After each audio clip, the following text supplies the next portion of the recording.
रोहित रोज कामावर जाताना एका चहाच्या टपरीवर थांबायचा. खिशात फार पैसे नव्हते तरी तो चहा प्यायचाच. एक दिवस त्याच्या खिशात फक्त 10 रुपयांचे एक नाणं होतं. तो चहा घ्यायला गेला. तेवढ्याच बाजूला बसलेला एक वृद्ध माणूस हळू आवाजात म्हणाला, 2 दिवसांपासून काही खाल्लं नाही. रोहित काही क्षण शांत राहिला. मग त्याने ते शेवटचं नाणं चहावाल्याकडे देत म्हटलं, यांना चहा आणि 2 बन द्या. त्या दिवशी स्वतःच चहा न पिता कामावर गेला. महिने गेले.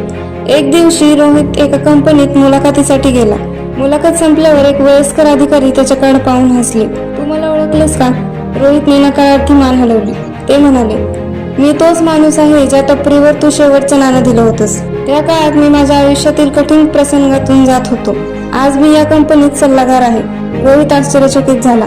अधिकारी पुढे म्हटले, नोकरी तुला दयेपोटी नाही मिळत. तुझी पात्रता चांगली आहे, पण तुझ्या स्वभावाने मला खात्री दिली की तू जबाबदार माणूस आहेस. रोहितच्या डोळ्यात पाणी आलं.